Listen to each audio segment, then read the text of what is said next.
7 de la mañana. Todos los venezolanos en el territorio o fuera de él o fuera de este, estamos intentando entender a Venezuela. Sobre todo intentando ver un camino, ver por dónde va esto o hacia dónde podría llegar, en los mejores términos.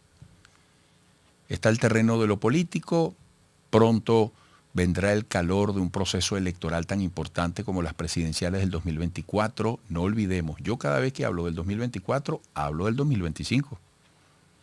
Porque 2 años seguidos tendremos las presidenciales y luego las parlamentarias, regionales y municipales. De manera que es mucho lo que estará dirimiéndose en el proceso electoral cercano. En lo político también vemos como hoy aparece ratificado en información de prensa que la plataforma unitaria está pidiendo que se retome el diálogo en México. La oposición también tiene grandes problemas que resolver, grandes desafíos. ¿Hasta dónde es posible el término unidad? ¿Cómo podrán acoplarse para llevar adelante un proceso de primarias convincente y a la postre exitoso? ¿Cómo ponerse de acuerdo en las evidentes diferencias que hay? Pero no solamente diferencia por la coexistencia de distintos signos partidistas o ideológicos, sino por las acusaciones que uno escucha y uno ve entre unos y otros. Unos llaman a otros alacranes, otros llaman a otros sectaristas, excluyentes. Dicen que entonces otros quieren llevar las primarias a un proceso cerrado, sin la participación total de las fuerzas que quieran intervenir allí. Hay otros que dicen no paso por primarias, de una vez ya yo soy candidato o precandidato. Y en el medio está la necesidad de todos los venezolanos en un país donde en este momento el bolívar, digámoslo así, es una referencia secundaria en el uso de la moneda, en la dinámica económica. La gente está dando primero los precios en dólares. La gente pone referencia tanto. Y entonces después se habla si la transacción puede ser en bolívares, en los puntos de venta. Es decir, no olvidemos que nuestra moneda es el bolívar. Bueno, ya tengo listo vía Zoom el contacto con mi primer invitado del día de hoy, Edgardo Ramírez, sociólogo y analista internacional con posgrado en estudio petrolero internacional, miembro del Consejo Político del PSUV, diputado de la Asamblea Nacional, integrante de la Comisión Permanente de Política Exterior de la Asamblea Nacional, ex embajador de Venezuela en Cuba. Edgardo, buenos días, bienvenido. Buenos días, Eduardo. Oye, me da mucho gusto volver a estar comunicándome contigo, con tu programa. Muchísimas gracias. Igualmente es un gusto para nosotros contar contigo. Veo que estamos haciendo un gran esfuerzo para tener la imagen vía Zoom y el audio por ese teléfono que tienes ahí pegado a la oreja.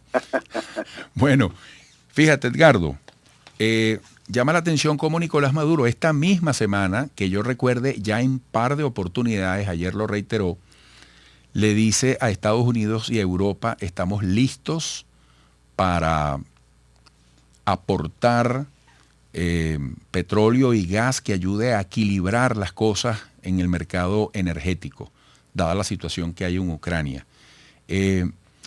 ¿Cómo ves tú ese planteamiento desde un punto de vista estratégico? ¿De qué manera puede concretarse y cuál sería la consecuencia para Venezuela? Eduardo, mira, yo creo que lo más importante que el presidente Nicolás Maduro planteó es porque nosotros tenemos una tradición petrolera. Recordemos que Venezuela, junto con Arabia Saudita, fueron los miembros fundadores de la OPEC, que es la organización, Eduardo, más exitosa que existe en lo que se llaman los países tercermundistas. No hay una organización con mayor éxito que la OPEC, porque es la que garantiza el suministro, la estabilidad, la armonía de la energía para el planeta Tierra. Pues la OPEC tiene un 40% del mercado internacional. Cuando el presidente Nicolás Maduro manifiesta que Venezuela está preparada, bueno, es porque tenemos una tradición pues de confiabilidad, de seguridad. Y la industria petrolera se vino abajo no por la responsabilidad de los venezolanos y las venezolanas, y tampoco del gobierno del presidente Maduro, sino que todos sabemos, pues, las medidas coercitivas que el presidente Barack Obama en marzo del 2015 aplicó contra Venezuela y que también fueron aplicadas por el presidente Trump y también por el presidente Biden. En ese contexto, bueno, los hombres y las mujeres, los científicos, los gerentes, los empresarios, los trabajadores, los que están en los pozos, en los oleoductos, en los gasoductos, en la refinación, en los tanques petroleros, todos estamos dispuestos. Es el gran esfuerzo que Venezuela está haciendo, porque Venezuela tiene una gran industria, Eduardo. Nosotros somos la primera potencia de reservas certificadas del planeta Tierra. Estamos hablando un poco más de 300.000 millones de barriles de reservas probadas. Y en la medida que nosotros podamos ir levantando nuestra cuota de producción, según el informe de la OPEC, el que acaba de finalizar de agosto, Venezuela aumentó con relación al mes de julio 84% su producción. Es decir, que estamos hablando de una producción actualmente de casi 1 millón de barriles de petróleo, que nosotros podríamos producir muchísimo más. Pero el problema de las sanciones sobre Venezuela todavía nos siguen afectando. Y entonces, en el marco de tu pregunta tan interesante que tú dices, porque hay también un problema energético en Europa, que es Europa, cuando hablamos de Europa, hablamos de un continente completo, pues. Y eso ha generado un problema de energía. Estamos a la entrada del invierno en Europa. Y eso va a causar, pues hay un proceso de desindustrialización en Europa. Y sobre todo en Alemania, que es la potencia económica de Europa. Entonces se requiere la energía y Venezuela, a través de lo que se llaman las comisiones mixtas, en este caso con la Chevron, con la Enel de Italia, con la Repsol de España, que hay una disposición pues a venir aquí a Venezuela. Ellos están en Venezuela, pero a reactivar los pozos en la faja petrolífera, porque el petróleo de Venezuela es seguro y es permanente y es confiable. Más de 100 años tiene Venezuela dándole petróleo a los Estados Unidos y al mundo.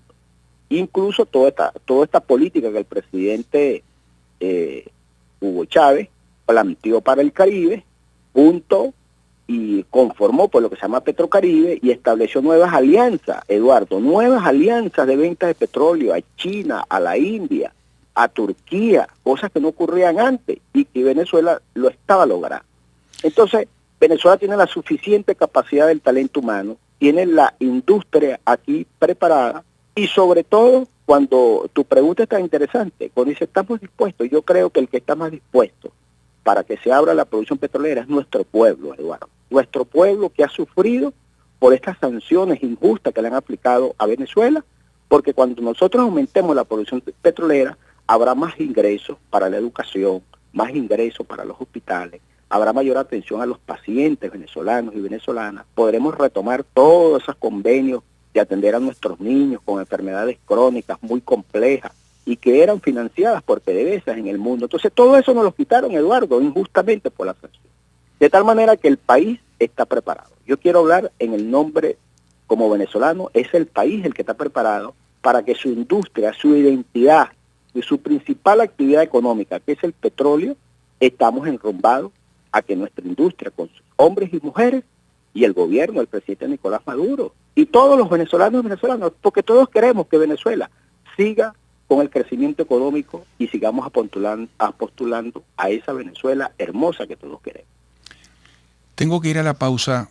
Amigos, estamos conversando con Edgardo Ramírez, sociólogo y analista internacional con posgrado en estudio petrolero internacional, miembro del Consejo Político del PSUV, diputado de la Asamblea Nacional, integrante de la Comisión Permanente de Política Exterior de la Asamblea Nacional y fue embajador de Venezuela en Cuba.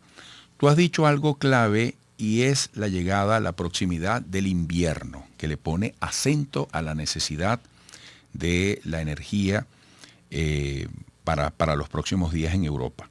Ahora, yo quisiera que al regreso, cuando tú afirmas que tenemos una gran industria con capacidades, que en este momento tiene una producción de casi 1 millón de barriles de petróleo, quiero que me respondas en 2 niveles. 1, ¿cómo es posible que se ha recuperado ese nivel de producción en los niveles que tú destacas? Y 2, ¿cómo se afirma que tenemos una gran industria si hasta el propio Nicolás Maduro relativamente recientemente decía que había una PDVSA enquistada de vicios, una PDVSA en una situación que requería una gran recuperación Y cuando vemos que incluso en este momento, desde el sector oficial, hay acusaciones contra Rafael Ramírez por sus responsabilidades estando al frente de esta empresa. En pocas palabras, ¿cómo está PDVSA hoy, a la que tú llamas gran industria, y cómo ha sido posible que llegue a casi 1 millón de barriles de petróleo producidos? Entonces yo quisiera que al regreso fuéramos a ese par de puntos. Amigos, sigan allí, por favor. Bueno, rápidamente retomo la presentación de Edgardo Ramírez para quienes nos siguen o están sintonizándonos en este momento. Sociólogo y analista internacional con posgrado en estudio petrolero internacional, miembro del Consejo Político del PSV, diputado de la Asamblea Nacional, integrante de la Comisión Permanente de Política Exterior de la Asamblea Nacional, fue embajador de Venezuela en Cuba. Edgardo, has descrito una serie de oportunidades y decías que tenemos una gran industria con capacidades para responder a esas necesidades que para nosotros son oportunidades. ¿En qué condiciones está la PDVSA de hoy? ¿Y cómo fue posible, según tú lo afirmas, que en este momento tenga una producción de casi 1 millón de barriles de petróleo? Eduardo, tu pregunta es muy importante, porque tu pregunta me va a permitir darle respuesta a lo que tú me estás preguntando.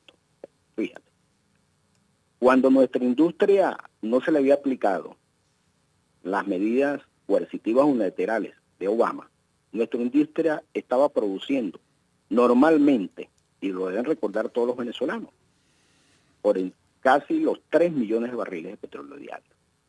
Cuando vienen estas medidas coercitivas, más las medidas de Trump, se le prohíbe a Venezuela vender el petróleo. Se retiran las transnacionales que tenían acuerdo con Venezuela suscrito para seguir produciendo petróleo en Venezuela. Eso indudablemente generó una baja de la producción y cuando, además, Eduardo, es muy importante, duramos por primera vez en la historia 18 meses sin vender un barril de petróleo. Es decir, duramos más de 1 año sin vender una gota de un barril de petróleo. Es decir, que eso no fue responsabilidad de los trabajadores de la industria de PDVSA ni del gobierno de Venezuela.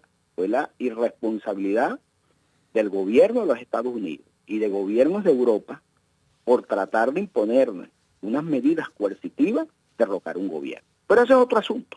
Pero ese es el origen de por qué la industria petrolera se vino abajo. Aunado a eso, tampoco yo voy a esconder, ¿verdad?, la tramoya, la mafia de Rafael Ramírez, que el hecho de que hoy esté fuera del país y que no le dé la cara a la justicia, también los negocios, estos recientes negocios de casi 5.000 millones de dólares, los negocios que eran en favor de sus intereses y no en favor de las naciones. Entonces se vino la industria abajo, Eduardo, se vino abajo. Acuérdate también que hubo un ataque a la que llama el sistema eléctrico nacional y nuestra industria también se mueve por electricidad. Eso nos afectó mucho. Tenemos unas medidas coercitivas que el que nos quería comprar petróleo era sancionado.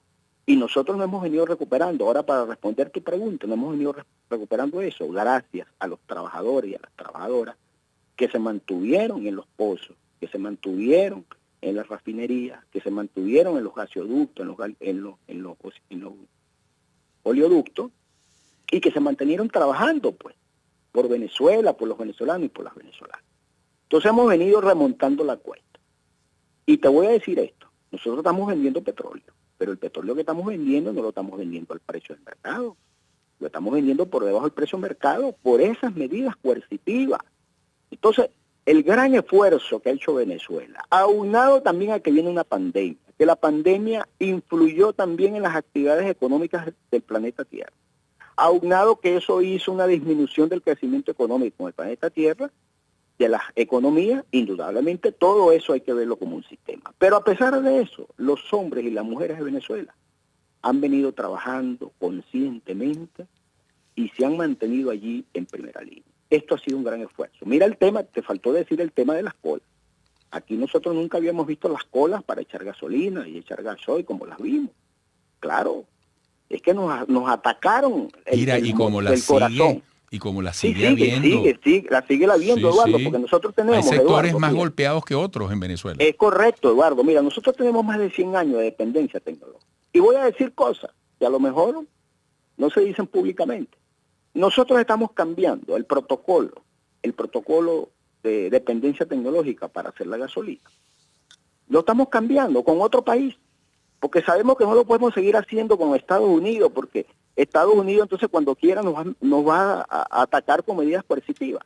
No puedo decir lo científico, la nación, pero lo estamos haciendo, estamos obligados a hacerlo, nos han obligado a hacer cosas, porque Venezuela ha querido tener buenas relaciones como suministrador de petróleo a los Estados Unidos. Un barril de petróleo de Venezuela, un tanque, un buque petrolero de Venezuela en el este de los Estados Unidos, está 5 días, Eduardo, mientras que un tanque petrolero, un buque petrolero de Medio Oriente, Estados Unidos, está en 40 días. Entonces nosotros tenemos confiabilidad, tenemos seguridad y tenemos ventajas competitivas con relación a los otros productores petroleros.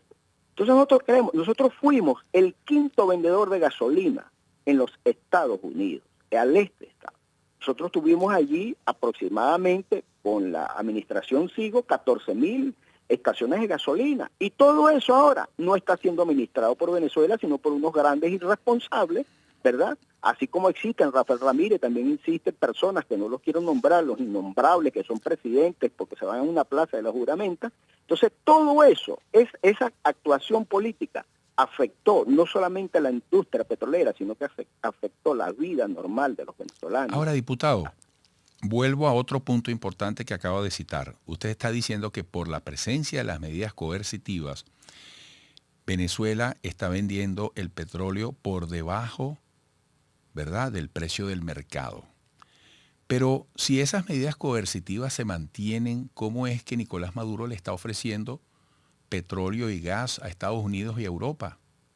Bueno, precisamente para que quiten las medidas coercitivas. Cuando ellos quiten las medidas coercitivas, los hombres y las mujeres de la industria petrolera tienen la capacidad, el talento humano, la disposición, la confiabilidad, la seguridad, porque nosotros, como nación petrolera, nosotros tenemos la misión de garantizarle al mundo el petróleo, pero en condiciones de igualdad, en condiciones de respeto al mercado. Ahora, nosotros tenemos que también ingeniárnosla de cómo vender el petróleo. Ahora, ¿por qué lo estamos vendiendo por debajo del mercado?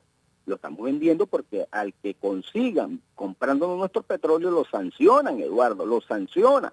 Es decir, que es una guerra completa comercial contra Venezuela. Entonces, yo te dije que tenemos una gran industria, Eduardo, porque en Venezuela no hay ningún país en el planeta Tierra, ningún país que tenga 300,000 millones de barriles de reservas probadas y certificadas. Pero, diputado, ahí no hay que diferenciar entre tener reservas y tener una gran industria. No son dos cosas, dos cosas distintas. No.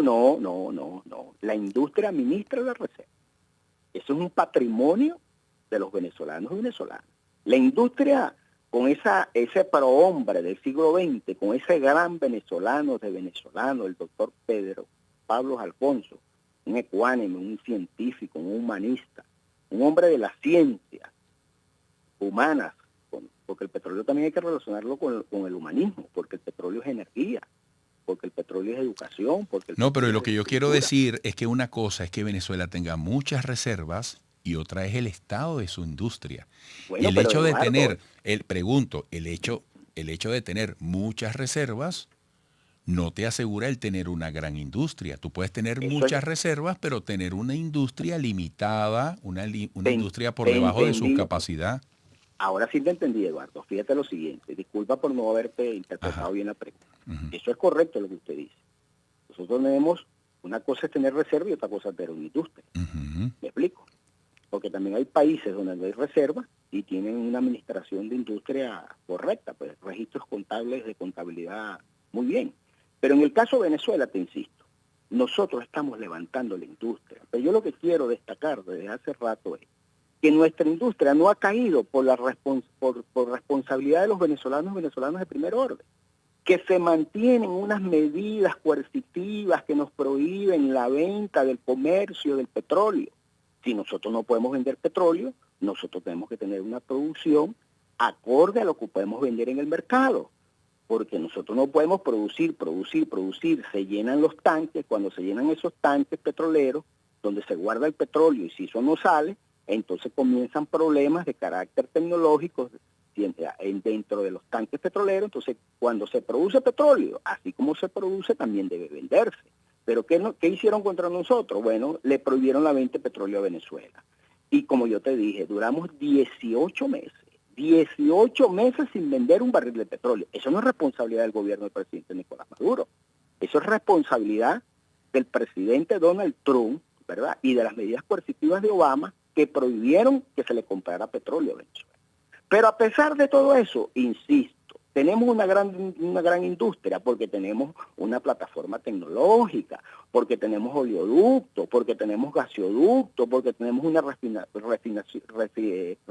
plantas de refinación, porque tenemos también una red interna de transporte para llevar el petróleo transformado en gasolina para las estaciones, y eso lo venimos recuperando poco a poco. Cuando yo digo una gran industria, es porque el mundo espera, con optimismo y con expectativa, el mundo espera que Venezuela la dejen incorporarse bajo las reglas del comercio. ¿Cuáles son las reglas del comercio? Las reglas de las competencias perfectas en condiciones de igualdad.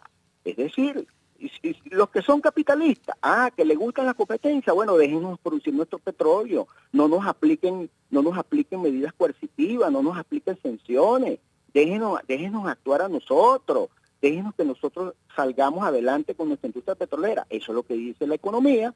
La economía dice que cuando hay reglas de condiciones de igualdad, indudablemente en ese marco tendremos condiciones también competitivas. Pero resulta que ahora se ha puesto de moda, Eduardo, como violando la normativa internacional. Bueno, que un país entonces resulta le aplica medidas a otro. Entonces ya la economía con su dinámica normal, transparente, ya la economía en el mundo hoy lamentablemente no es así. Entonces hoy la economía tiene un peso de carácter geopolítico muy fuerte, y mira lo que está pasando con Rusia. Pues a Rusia la están sancionando. Rusia junto con Arabia Saudita son los dos únicos países del mundo que producen más de 11 millones de barriles de petróleo diario. Los dos únicos países del mundo. Estados Unidos los puede producir, pero parte de ese petróleo, 6 millones, 7 millones, es lo que llamamos el fracking. Es decir, que no es petróleo. Entonces, ahí está lo que está pasando con los precios petroleros. Sancionan a Rusia, ¿ok? Deja ese mercado de Rusia a ir a su mercado normal, comienza a generarse un problema de precio. Fíjate la crisis que va a agarrar ahora Europa. Europa necesita, Eduardo, cuando Europa va a entrar el invierno, ellos necesitan tener de reservas estratégicas como mínimo, el 90% de reserva estratégica. Y tú sabes que a día del invierno de Europa, las reservas hoy estratégicas de Europa están ubicadas en el 65%. Imagínate lo que se va a generar en Europa si no se resuelve eso a corto tiempo, que yo dudo que resuelvan y le quitan las sanciones a Rusia. Porque Rusia es el gran proveedor de gas de Europa. Es el primer proveedor de gas de Europa. Bueno, entonces hay una situación, creo, de oportunidades para Venezuela, para incorporarnos en esa dinámica del comercio internacional de forma transparente, porque yo confío, Eduardo, yo cuando voy a la industria petrolera, cuando voy a los pozos, cuando voy a las refinerías, yo veo los ojos de las mujeres, de los hombres, de nuestros trabajadores, de nuestros empresarios también que están en la faja de Petróleos Hugo Chávez. Veo a todo el mundo con una ansiedad, pero con unas ganas, con un gran optimismo, ¿verdad?, de que dejen a Venezuela tranquila producir su petróleo y su gas. Bueno, diputado, gracias por estos minutos. Estaremos en contacto y tendremos otras oportunidades. Fuerte abrazo. No, muchas gracias, Eduardo. Mi respeto. Gracias. Tú eres un hombre de una franqueza, gracias, de retomar tu idea de periodismo. Gracias. Un abrazo. Gracias, un fuerte abrazo. Gracias por esas palabras. Edgardo Ramírez, sociólogo y analista internacional con posgrado en Estudio Petrolero Internacional, miembro del Consejo Político del PSUV, diputado de la Asamblea Nacional, integrante de la Comisión Permanente de Política Exterior de la Asamblea Nacional, fue embajador de Venezuela en Cuba. No se me muevan de allí, por favor. Venimos en breve.